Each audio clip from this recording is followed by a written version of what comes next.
o intuito de entrosar o Mísia com o público da Revista João do Rio. E a primeira pergunta que eu quero fazer é que acho que os nossos leitores fariam. Há quanto tempo existe? Qual é a área geográfica que abrange o Mísia? E qual é o fundamento e objetivo? Eu vou passar a palavra para a Silvia, mas antes eu acho importante definir. Mísia é o Movimento de Solidariedade Ibero-Americana. Nós temos aqui o nosso escritório aqui no centro do Rio, na Rua México, 31, sala 202. Depois nós vamos deixar aqui o endereço, nossas referências para quem se interessar em nos conhecer melhor. Passo a palavra a Silvia aqui, que é a nossa diretora. Bom, a ideia do Movimento de Solidariedade Ibero-Americana nasceu em 1992. Era uma época muito peculiar de nosso continente, da Iberoamérica, porque, por um lado, já se veía que nossas economias iban a un camino muy directo para adherirse plenamente al neoliberalismo. Fue una época en que George Bush pai ya tenía declarado su nueva orden mundial. Mas por el otro lado se lanzó una guerra cultural contra a Iberoamérica a propósito do aniversário dos 500 anos da descoberta do continente. Nessa época, muitas organizações de indigenistas e ecologistas, que agora se conhecem mais genericamente como organizações não governamentais, lançaram uma campanha muito séria contra o continente para desvirtuar a origem cultural que dio nascimento a nossas nações. Nosso continente foi criado como algo novo. Eso de mundo novo era real. Mas en 92, especialmente las organizaciones indigenistas, lanzaron esta idea de querer mudar los parámetros culturales, ¿no?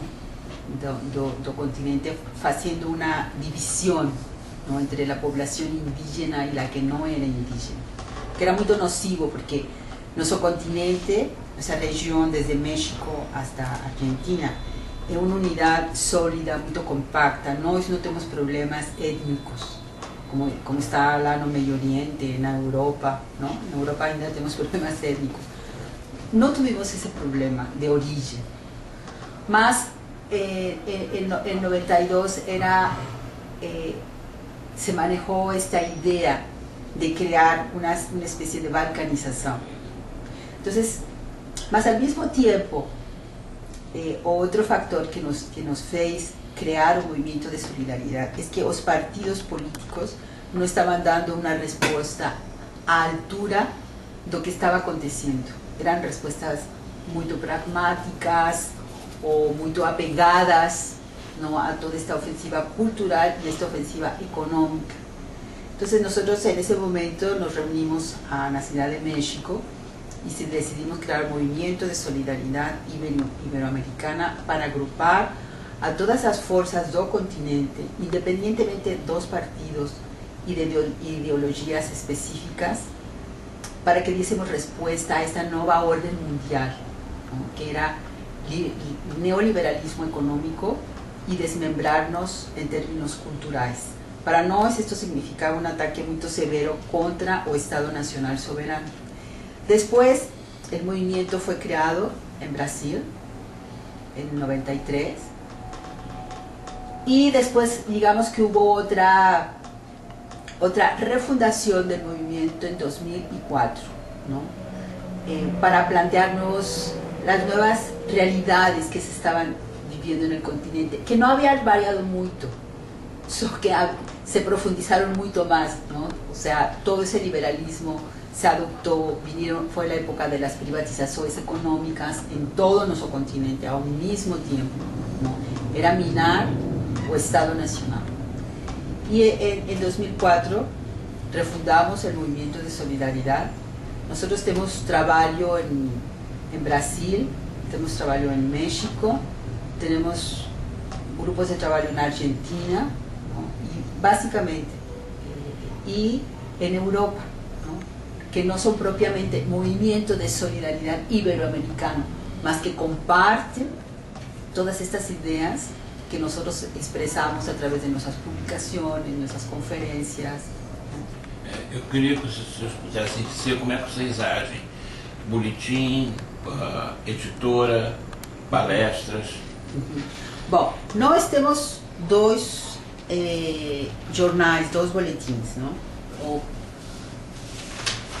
Solidariedade Ibero-Americana, que publicamos aqui em Brasil, que tem quantos anos? 18 anos. Já estamos no 18º ano de circulação ininterrupta, e ele é quinzenal.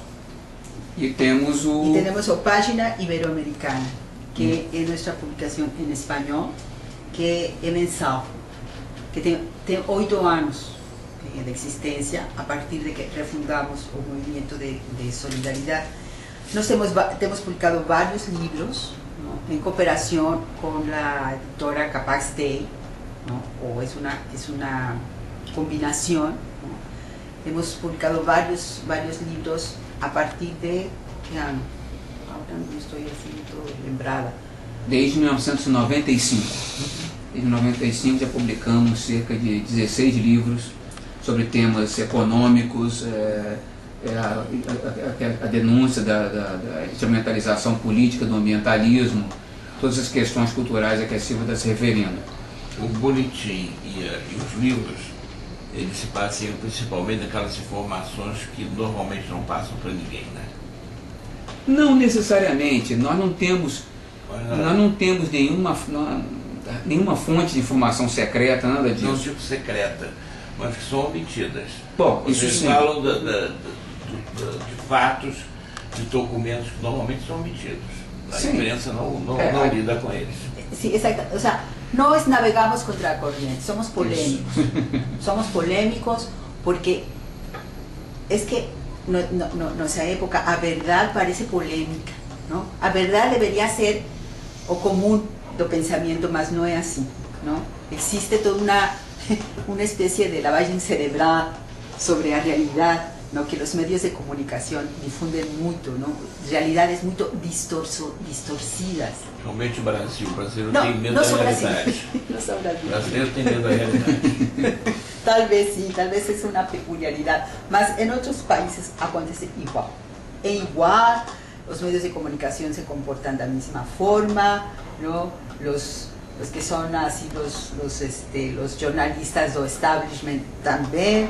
Então, o que nós simplesmente nos temos preocupado por apresentar a verdade e fazer que se reflita sobre verdades muito evidentes.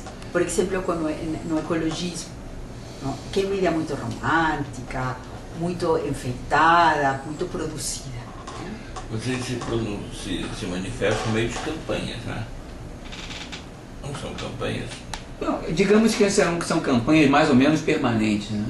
Por exemplo, a questão ambiental que você acabou de citar, isso é um trabalho que nós fazemos já há quase 20 anos, praticamente desde o início da criação do MSA. Nós identificamos no ambientalismo um grande obstáculo à consecução de projetos de infraestrutura, por exemplo, que significassem a possibilidade de integração física da América do Sul. A América do Sul acho que é o único continente habitado que não tem, por exemplo, ferrovias transcontinentais. Não tem uma ferrovia ligando o Atlântico ao Pacífico, ao contrário da Europa, da América do Norte, da própria Ásia, que também está começando a se integrar com o interior e já tem projetos de integração com a própria Europa. A China está investindo muito nisso. E nós, desde o início do nosso trabalho, nós nos surpreendemos em verificar, por exemplo, que a grande oposição política que o movimento ambientalista internacional, toda essa pletora de organizações não governamentais muito bem financiadas do exterior, financiadas por instituições privadas, órgãos governamentais estrangeiros, elas vêm mantendo essa campanha quase 20 anos, sistematicamente contra grandes projetos do tipo, por exemplo, as hidrovias brasileiras. Todos os projetos hidroviários brasileiros, começando pela hidrovia Paraguai-Paraná, eles têm sido obstaculizados pelo movimento ambientalista. E essas campanhas são campanhas milionárias, muito bem financiadas. Estamos assistindo agora a campanha contra a usina hidrelétrica de Belo Monte, que conta aí com uma propaganda, atores de Hollywood, diretores de Hollywood vêm ao Brasil, são recebidos quase como se fossem chefe de Estado. A mídia dá uma repercussão enorme ao trabalho dessa gente. E, quer dizer, que negócio é esse? Nós não podemos... Todo mundo sabe que o transporte hidroviário é o mais barato e eficiente para o transporte de grandes cargas a longa distância. Todos os continentes, todos os países, Europa, América do Norte, a Rússia, a China, todo mundo usa hidrovias em massa. Por que o Brasil não pode? Então, essas campanhas nossas são permanentes e nós refletimos isso no nosso trabalho, no nosso jornal, nos nossos livros, temos vários livros publicados. Inclusive convidamos os internautas aí a visitar o site da livraria Capax de Editora. Depois eu acho que imagino que você vai botar um endereço, um link. E a listagem dos livros. Isso, lá tem tudo, na livraria virtual tem tudo isso lá. Quais foram os resultados que vocês já alcançaram e quais foram os embates diretos contra o trabalho de vocês? Eu diria que nós temos tido, em especial nessa questão ambiental, um sucesso bastante grande, porque em grande medida, graças ao nosso trabalho, existe hoje entre vários ciclos, vários setores da sociedade brasileira, setores políticos, empresariais, acadêmicos, existe uma conscientização crescente. Eu não diria que não é ainda hegemônica, mas é crescente, de que o movimento ambientalista ele é, antes de mais nada, um instrumento político. Ele tem muito pouco a ver com uma preocupação real com as questões ambientais. Isso é muito fácil de se ver nas prioridades. Por exemplo, nós sempre enfatizamos, em todas as nossas intervenções, que o maior problema ambiental de países como o Brasil são as consequências da deficiência de infraestrutura de saneamento básico. De longe, muito mais do que aquecimento global, que aliás é um fenômeno natural, com o homem não tem nada a ver. Nós publicamos um livro há 2 anos atrás a respeito disso. Desmatamento, nada disso sequer se compara às deficiências do saneamento básico. E isso não só no Brasil, países como o Brasil. E qual foi a última vez que alguém viu uma grande ONG ambientalista, tipo Greenpeace, WWF, etc., fazendo campanha em favor do saneamento? Então nós chamamos atenção para esses problemas. Há uma distorção de prioridade. Outra emergência global é o fato de que quase 2 bilhões dos habitantes do planeta não têm acesso à eletricidade, que é uma comodidade que está em uso comercial há mais de 100 anos. Que quase 2 bilhões de pessoas no planeta, a África principalmente, a África ao sul do Saara, 90% da população tem que recorrer aos combustíveis mais primitivos que o homem conhece, que são o esterco e a lenha, para cozinhar ou para iluminar suas cabanas à noite. Então nós chamamos atenção para essa distorção de prioridade. Outra campanha permanente nossa é a questão de recuperar a corrente de pensamento econômico que é responsável pelo desenvolvimento dos países industrializados, que é o chamado Sistema Nacional de Economia Política. Por exemplo, nós publicamos há alguns anos este livro chamado Carta de Economia Nacional contra o Livre Comércio, que é uma coletânea de textos de autores muito pouco conhecidos, não só no Brasil, no mundo inteiro, como Alexander Hamilton, foi o primeiro secretário do Tesouro do governo americano, no final do século XVIII, Friedrich List, alemão, e o outro americano, Henry Carey. São autores cujas ideias foram as ideias motrizes do desenvolvimento, da industrialização dos Estados Unidos, da Europa Ocidental, do Japão e da Coreia do Sul. E hoje estão praticamente esquecidos nessa maré montante de pensamento neoliberal que o Silvia se referiu há pouco. Então nós recuperamos o trabalho desses autores, muitos deles, por exemplo, grande parte dele, por exemplo, é inédito em português, e nós disponibilizamos isso para leitores em português, leitores brasileiros.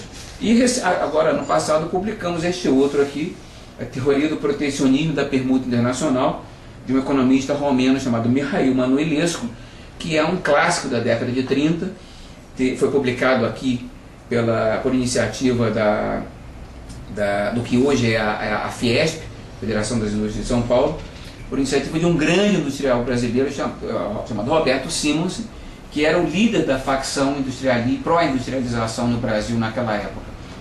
Então esse livro teve uma influência muito grande, não só no Brasil, mas em toda a América Latina, para fomentar essa ideia de que não é possível um país emergente se desenvolver uma base industrial se ele não apelar para a proteção, para o protecionismo. E é uma discussão que está recuperando a sua atualidade, porque o mundo inteiro está se vendo volta com a necessidade de proteger as suas bases industriais diante dessa competição predatória que nós estamos vendo aí, que foi ocasionada pela globalização. Então essas, por exemplo, são duas campanhas que nós temos tido assim, como campanhas permanentes, digamos assim.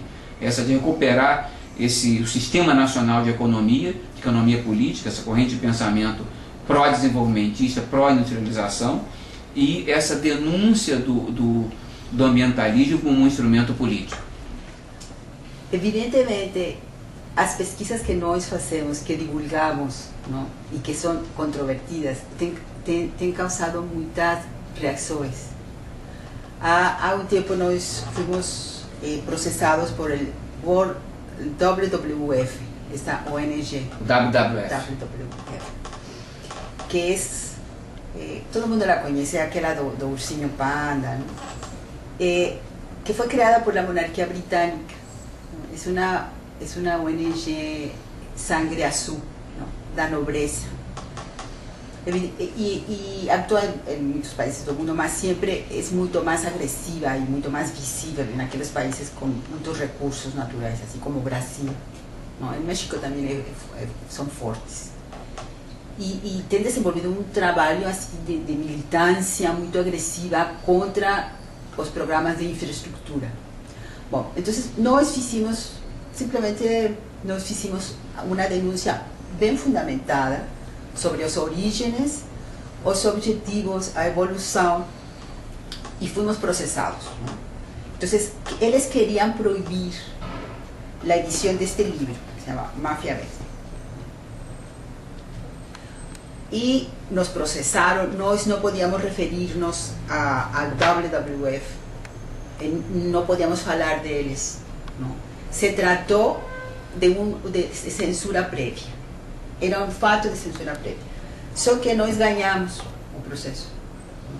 Com todo o poderio deles, com todo o respaldo que dá, por exemplo, aqui no Brasil, as organizações, o Globo, no, com muito poder, mas nós ganhamos.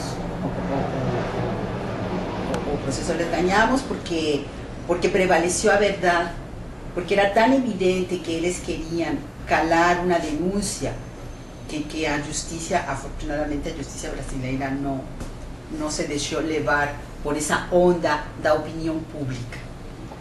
E nós somos um grupo muito forte, somos um grupo pequeno, não? Mas que hemos abraçado causas, não? Que realmente han conmovido e han aberto os olhos entre muitas capas da população, não? Profissionistas, sindicatos rurais, produtores, estudantes, o sea, han abierto os olhos para esse tipo de ameaças agora que nossas nações se enfrentam, mas também nós temos elaborado propostas mais concretas. Nossa ideia da integração ibero-americana, agora se fala muito da integração no Mercosul, no outro, mas quando nós começamos a falar que era urgente esta integração, não se falava muito. Eu não estou dizendo que fomos nós, não. Estou dizendo que essa ideia que nós levantamos em um momento, cada dia que passa é mais urgente, não? A ideia da integração. Nós temos falado a ideia da integração em duas vertentes: a infraestrutura, a integração física das capacidades do continente, um continente que é autossuficiente em alimentos, em energia, não? Com uma população grande e uma população que se identifica, ¿no? Que nos identificamos los iberoamericanos, es así como algo único, ¿no? Entonces impulsamos esta integración física de América del Sur. O caso de México ha sido un caso que te ha causado mucha polémica, porque México adoptó ese tratado de libre comercio con los Estados Unidos en la condición de colonia, ¿no? Entonces México no está mirando al sur por enquanto, más y porque está en una situación de mucha debilidad política y económica, de mucha dependencia frente a los Estados Unidos. Entre tanto, le saben que en algún momento van a tener que buscar la opción de esta integración física, ¿no? con América del Sur. Ahora, hay muchas fuerzas que hablan de integración. Nós hablamos de una integración física y una integración cultural. ¿Cultural en qué términos? No en términos de que vamos a leer los autores iberoamericanos en literatura y eso, no, en términos de que somos un continente con una raíz cultural común, que podemos dar aportes nuevos al mundo, ser protagonistas, ¿no? Sin necesidad de estar en un bloque geopolítico, ¿no? Porque fuimos una novedad, fuimos creados como una novedad en el mundo y podemos seguir continuando con esta tradición siempre y cuando no neguemos esas raíces, ¿no? Que eso es lo que hace el indigenismo, ¿no? Que neguemos una raíz cultural, que es una raíz cultural que nos permite mirar por la supervivencia de la población de esta área geográfica del mundo, ¿no? Eu queria que vocês falassem do público primeiro imediato que consome o que vocês escrevem, que servem de multiplicador das ideias. São certos tipos, né? Certo, políticos, etc. Eu queria que você nos contasse quem são essas pessoas que assinam as revistas, que compram os livros, que assinam o boletim. Bom, basicamente são pessoas que, como o senhor falou, temos uma grande variedade de simpatizantes, alguns amigos que inclusive colaboram conosco, nos ajudam em tarefas diversas. Mas basicamente são pessoas que estão abrindo os olhos, como a Silvia colocou, estão abrindo os olhos para a realidade das transformações globais e do potencial realmente de que o Brasil, os sul-americanos, os ibero-americanos, incluído aí os mexicanos, bom, a Silvia é mexicana, ela não disse, mas ela é mexicana, radicada no Brasil já há 25 anos, inclusive tem filhos brasileiros já. E são pessoas que estão abrindo os olhos para essa possibilidade de que países que até bem pouco tempo atrás eram subalternos na corrente de desenvolvimento global, passem a ser protagonistas, exatamente para essas qualidades que você se referiu e que nós, no Brasil, nós encarnamos muito bem, em particular essa miscigenação de vários povos, várias culturas, uma visão bastante otimista do mundo, uma certa alegria de viver. Isso tudo nós compartilhamos com os demais povos latino-americanos. E temos até a facilidade de línguas parecidas, né? Porque, por exemplo, nós brasileiros temos uma facilidade grande em entender o castelhano, embora a recíproca nem sempre seja verdadeira, mas há uma facilidade de entendimento muito grande. Nós não temos que recorrer a um idioma estranho, digamos, de terceiros, para nos comunicarmos, como os europeus, por exemplo, têm que fazer. Então, tudo isso, essas características, essas possibilidades, estão começando a se disseminar, a se espalhar entre começando a espalhar entre a sociedade, não só do Brasil, como desses países todos. E em alguns casos particulares, nós temos sido procurados por pessoas, por instituições, entidades que estão tendo problemas, por exemplo, com o movimento ambientalista. Então se interessa pelo nosso trabalho e... Seriam os atingidos pelo ecologismo. Isso, exatamente. Exatamente. Não atingidos pelas barragens, Exatamente. mas pelo ecologismo. Exatamente. O movimentos atingidos pelo ambientalismo, digamos assim. São pessoas que, entidades, empresas que se interessam em saber, ter um conhecimento do nosso trabalho e nos convidam para eventos. Então você pode recomendar a jornalistas, professores, pensadores que tendem a chegar ao trabalho de vocês, porque eles vão ter com que trabalhar. Esperamos que sim.